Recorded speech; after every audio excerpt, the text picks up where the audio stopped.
Hai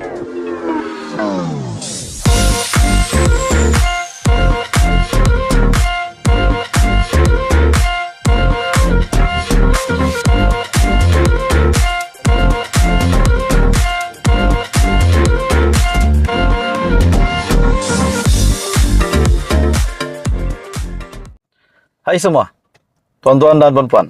Salam sejahtera, selamat datang ke channel Fels Lifestyle. Terima kasih karena sudah masih setia bersama di dalam channel ini. Oke, saudara-saudara, tuan-tuan dan puan-puan.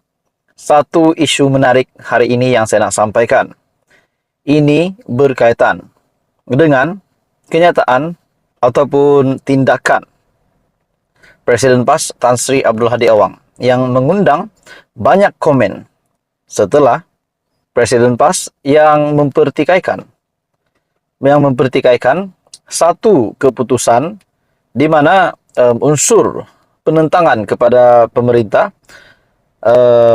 berkaitan dengan apabila Hadi Awang mempertikaikan secara terbuka larangan Majelis Agama Islam dan Adat Melayu ataupun MAIDAM Terengganu ke atas semua ahli politik daripada memberikan kuliah atau ceramah agama di seluruh masjid serta surau di Terengganu. Seperti yang kita sudah sedia maklum, di mana beberapa negeri yang tidak membenarkan ahli politik untuk membuat ceramah, khutbah, kuliah, sekiranya itu adalah untuk mengelakkan ceramah tersebut bukan berasaskan keagamaan, melainkan berasaskan politik. Akhirnya, saudara-saudara, Tan Sri Abdul Hadi Awang yang kita dapat lihat, beliau menentang apa yang dinyatakan ataupun apa yang telah diarahkan bahwa MAIDAM, Majelis Agama Islam dan Adat Melayu MAIDAM yang melarang mana-mana ahli politik daripada memberikan kuliah atau ceramah agama di seluruh masjid serta surau di Terengganu. Walaupun Sultan Terengganu ada menzahirkan rasa duka cita apabila ada ahli politik tertentu mengajar agama atau menjadi khatib dan imam solat tanpa kebenaran pihak berkuasa, namun Abdul Hadi menyatakan ia bukan satu kesalahan dan beliau sendiri akan tetap melakukannya. Maksudnya, Tan Sri Abdul Hadi Awang sebagai Presiden PAS, beliau tidak bersetuju, tidak akur dengan kenyataan daripada Sultan Terengganu dan juga Majelis Agama Islam dan Adat Melayu MAIDAM Terengganu, di mana untuk mana-mana ahli politik yang cuba ataupun yang mahu melakukan ceramah, khutbah, kuliah di Terengganu tidak dibenarkan, namun menurut Hadi Awang beliau tetap akan melakukannya. Jadi ini satu kejutan besar, saudara-saudara. Akhirnya Ketua Pengarah JECOM pun bersuara. Pemimpin pembangkang cetuskan ideologi radikal. Oke, saudara-saudara, tuan-tuan dan puan-puan, sebelum saya meneruskan isu hangat ini, saya meminta jasa baik Anda untuk bantu channel ini dengan menekan butang like. Anda dipersilakan untuk share dan juga tekan butang subscribe. Menurut Ketua Pengarah JECOM, Jabatan Komunikasi Community JECOM mendakwa wujudnya ideologi radikal dalam kalangan parti politik pembangkang sejak kebelakangan ini mampu menggugat kestabilan negara sekaligus menggulingkan kerajaan perpaduan. Apa yang menjadi tanda tanya saya, saudara-saudara? Adakah fokus pembangkang hari ini adalah untuk menggulingkan kerajaan, bukan untuk menjaga semak dan imbang? Dan sekiranya pendirian Hadi Awang untuk tetap melakukan ceramah, kuliah, tidakkah pemimpin-pemimpin di dalam parti PAS, tidakkah pengikut-pengikut di dalam parti PAS akan juga lebih cenderung untuk mengikut apa yang dilakukan oleh Tan Sri Abdul Hadi Awang? Jadi, saudara-saudara, sebagai contoh Presiden PAS Tan Sri Abdul Hadi Awang yang kembali menyuburkan ideologi radikal dengan menyebarkan mesej berbau ekstremis seperti sindiran dan kenyataan mengenai gagasan Malaysia Madani yang dikatakan tidak berasas. Jadi, saudara-saudara, ini satu kejutan besar. Ini lagi satu situasi ataupun yang perkara yang memang tidak diingini. Gagasan terbabit turut dikatakan akan gagal kerana dibawa oleh mereka yang tidak beriman. Seperti yaitu yang dipengaruhi oleh konsep masyarakat sivil menurut Hadi Awang, dan juga gagasan terbabit turut dikatakan akan gagal kerana dibawa oleh mereka yang tidak beriman seperti Thomas Paine, John Locke, Jean-Jacques Rousseau, Montesquieu, Adam Smith, Karl Marx, dan lain-lain. Ini adalah bibit ekstremis, katanya. Muhammad Agus juga berkata, walaupun ia tidak dinyatakan secara terang-terangan, tetapi kefahaman ahli dan penyokong PAS maupun masyarakat umum, khususnya mereka yang berpendidikan rendah, adalah tidak menjadi kesalahan mereka, malah mungkin menjadi kewajiban untuk menjatuhkan kerajaan yang berpegang kepada gagasan yang bercanggah dengan ajaran. Jadi saudara-saudara, ini satu isu yang sangat-sangat serius. Jadi menurut Anda, tuan-tuan dan puan semua, apa komen Anda?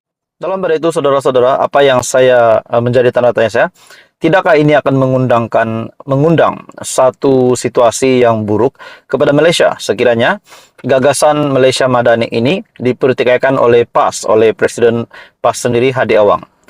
Selaran keras ke atas gagasan Malaysia Madani juga akan memberanikan orang ramai untuk menentang yang di-Pertuan Agong Al-Sultan Abdullah Ayatuddin Al-Mustafa Bilasha.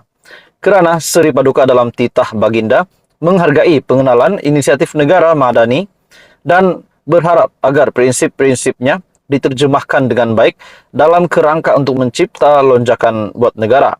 Kenyataan Abdul Hadi harus jelas bercanggah dengan titah yang di-Pertuan Agong supaya ahli-ahli politik mengenepikan perbezaan dan bersatu padu demi kepentingan rakyat dan negara, serta supaya tidak berlaku lagi pertukaran kerajaan.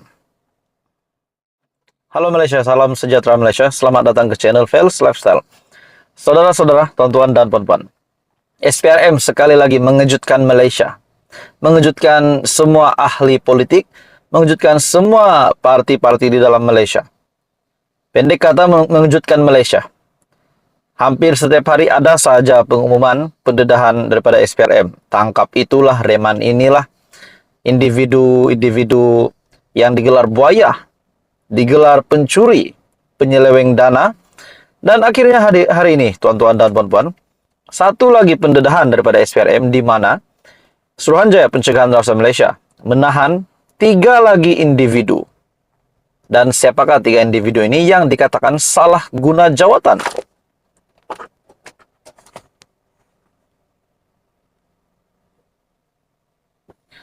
Adakah mereka adalah ahli politik ataupun bagaimana? SPRM menahan 3 individu kes rasuah salah guna jawatan. Suruhanjaya Pencegahan Rasuah Malaysia SPRM Pahang menahan 3 individu bagi membantu siasatan berhubung kes salah guna jawatan dan menerima rasuah. Tangkapan dilakukan secara berasingan di pejabat SPRM Pahang dan Raub pada Selasa. Difahamkan, seorang daripada yang ditahan merupakan pengurus sebuah pusat giat mara di negeri ini. Lelaki yang berusia 39 tahun disyaki menyalahguna jawatannya dengan mencadangkan syarikat milik adik-beradik istrinya dilantik untuk menjalankan kerja-kerja baik puli dan bina baharu program perumahan termiskin PPRT Kementerian Pembangunan Luar Bandar KPLB pada 2021 hingga tahun lepas. Maknanya, saudara-saudara, kali ini individu yang menyalahguna kuasa, yang terlibat rasuah, yang menjadi mangsanya adalah orang miskin. Disebabkan lelaki berusia 39 tahun itu yang disyaki menyalahgunakan jawatannya dengan mencadangkan syarikat milik adik-beradik istrinya dilantik untuk menjalankan kerja-kerja baik puli dan bina baharu program perumahan termiskin ataupun PPRT Kementerian Pembangunan Luar Bandar. Dan nilai keseluruhan bagi kerja-kerja tersebut berjumlah RM38.000. Suspek ditahan pada jam 8.15 malam, hadir memberi keterangan di pejabat SPRM di Pahang. Jadi saudara-saudara, ini satu lagi pendedahan yang mengejutkan, satu lagi tangkapan yang mengejutkan. Siasatan juga dijalankan di bawah Seksyen 23 ES Akta SPRM 2009.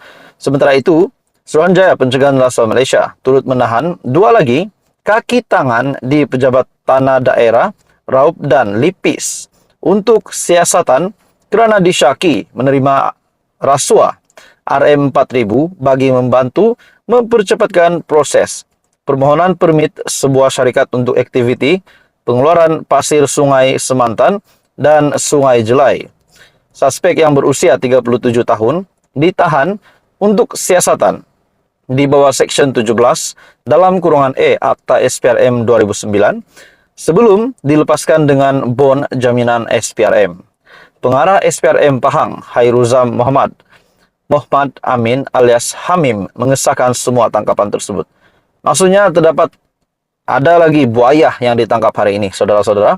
Dan yang paling saya tak puas hati pula, ini melibatkan tentang proyek pembinaan ataupun proyek PPRT.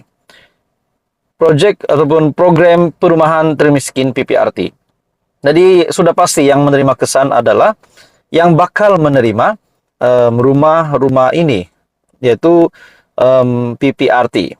Jadi saudara-saudara, ini satu lagi case yang sangat serius dan satu isu yang paling memang ramai tak puas hati. Jadi apa komen Anda? Teruskan bersama di dalam channel ini.